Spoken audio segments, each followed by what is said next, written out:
बिक्रमआ सोर बेखौ नोंथांमोनाबो मिथिगौ गतिके बिक्रम बुंनायजों बिटिसिनि राजनितिका गिदिंगोन बिक्रम बुंनायजों जोंनि बिटिसिनि बिभिन्न जाति गस्थिनि समस्या जोबगोन नामा बिक्रमा माबायदि राजनिति खालामदों आंथ' बेखौ राजनितिखौ नुफेराखै बेथ' जोंनि बिपिएफनि नेताबो नङामोन आं जि समसिम बिपिएफआव दङमोन बे बिपिएफनि नेताबो नङामोन आं डिस्ट्रिक्टआवबो गैया होननानै मिथिगौ आङो सेन्ट्रेलावथ' गैखाया डिस्ट्रिक्टआवबो गैया होननानै मिथिगौमोन आङो बेथ' दा बिपिएफनि नेताफोरनिसो खोथा बे खोथाखौ जोंहा रिहन दैमारि आदानाव सोंनांगोन जे रिहन दैमारि आदाया जेबो बुङाखै मोनसे इस्युनि सायाव रबिराम नार्जारिया बुङाखै इमानुएल मुसाहारिया बुङाखै जोंहा आगोलनि प्रिन्सिपाल सेक्रेटारि रबिनसन मुसाहारिमोनहा बुङाखै बिसोरनो सेनियर मस्ट लिडार दिनै बिपिएफआव भाइस प्रेसिडेन्ट गोजा दा बेवहाय बिक्रमासो माने स्पक्स पार्सन बायदि बुंनाया बे बिपिएफ पार्टिनि थाखाय बेसेबां प्रযোज्य दा बिटिसिआव राजनैतिकनि लामाया सोलायलांगासिनो दङ आरो आगोलनि राजनैतिक परिस्थिति दानि राजनैतिक परिस्थितिया कमप्लिटलि आलादा ओंखायनो जि दोलोआव गासिबो जाति गस्थिफोरखौ लानानै खामानि मावनो हायो जि दोलोआ प्रत्येक ओनसोलाव समानै जौगानायनि खामानि मावनो ओंखारो जि दोलोआव प्रत्येक जातिनि समस्याफोरखौ समाधान खालामनो ओंखारो बे जातिखौनो बे दलखौनो समर्थन खालामनो थाखाय दिनै बिटिसिनि 26टा 27टा जि जनगोष्ठी दङ फिसा गिदिर जातिफोर दङ बिसोरो ज' जानानै समर्थन खालामनो ओंखारदों बे हिसाबै बिपिएफनिफ्राय बा गुबुन गुबुन दलनिफ्राय हाजार हाजार सापर्टारफ्रा इउपिपिएलखौ समर्थन होनो ओंखारदों बे हाबाफारिया क'क्राझार चिरां बाक्सा उदालगुरि जेरावबो जादों दिनै आं बाहाय फैदों इउपिपिएलआव जगदान जानायनि उनावहाय प्रथमबार मोनसे राजनितिक उद्देश्य लानानै बे जगदान कार्यसुचियाव आं बाहागो लाफैदों आरो बाहाय नुनो मोन्दों नंमारगौयै जोंनि बे भैरबकुन्द समस्तिनि 1200 जननिफ्रायबो बारा आदिबासि राजबंशी नेपाली बर' बिहारि बायदिसिना जातिफोर दङ मुस्लिम बिसोरो दिनै जगदान खालामगोन बिजेपि हान्जाया जिथु हारसिं गेलेनायनि बाथ्रा बुंदों दाथ' जों नुदों जिथु एलायन्सआव दङ फैगौ एपि साइकेलाव खिन्थु बिथांमोना हारसिं गेलेनायनि बाथ्रा बुंदों मोनफ्रोमबो दोलोआ इलेक्सनाव देरहानानै देशखौ सासन खालामनायनि उद्देश्य लानानैनो राजनिति खालायो दा बिटिसिखौ सासन खालामनो थाखाय बिजेपिआबो सेस्था खालामदों कंग्रेसआबो सेस्था खालामदों इउपिपिएलआबो सेस्था खालामदों बिपिएफआबो सेस्था खालामदों दा बेनिखायनो मोनफ्रोमबो दला गाव गावबागावनि निजा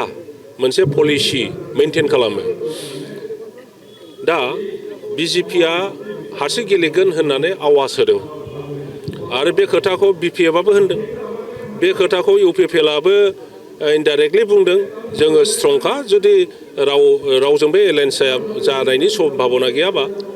जोंथ' राजनितिक दल जों हारसिं गेलेगोन बाहाय जेबो फावसायनांगौ माबा मोनसे दुरबल जानांगौनि खोथा गैया कंग्रेसआबो बुंदों जों हारसिङैनो गेलेजोबगोन नंगौना नङा खिन्थु सिङाव इतिहासखौ बिटिसिनि जारिमिनखौ बयबो मिथिगौ बिटिसिआव सोरबा राजनितिक दोलोआ जुदि हारसिङै गेलेदों माब्लाबाबो देरहाबोफेराखै बिपिएफआ 15 बोसोर सासन खालामदों बेखौथ' नोंथांमोना गोसोआव दङ प्रथम 10 बोसोरा कंग्रेसजों एलायन्स खालामदों कंग्रेसआ सासे सानैल' केन्डिडेट होदों बाखियाव गासिबो बिपिएफनो समर्थन खालामजोबदों गतिके एलायन्सआव बिजेपिआ देरहादों बिपिएफआ आरो ओरैहाय इउपिपिएलआ जेननांदों बिनि उनावहाय 5 बोसोराव बिजेपिजों एलायन्स जादों बिपिएफआ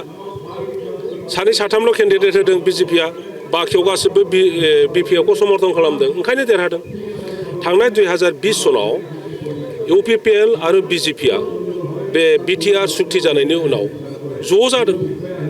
सिट शेयारिं बा सिट ओरै डिक्लेयार खालामलायाखैब्लाबो सहाय सहযোगिता खालामलायदों थाखायै फैसायै आरो बहुद समस्तियाव बिजेपिआ केन्डिडेट होआखै बा इउपिपिएलआ केन्डिडेट होआखै बिजेपि होनायाव सिङाव बिस्रा एलायन्स दंखोमायोमोन ओंखायनो देरहादों ओंखायनो दा सासन खालामदों ओंखायनो जाय दोलोआ सासन खालामनायनि उद्देश्यजों हसा हसियै एबार इलेक्सनाव माबानो गेलेनो नागिरदों बिस्रा सेकेन्ड लाइन अफ एक्सन दङ पलिसि दङ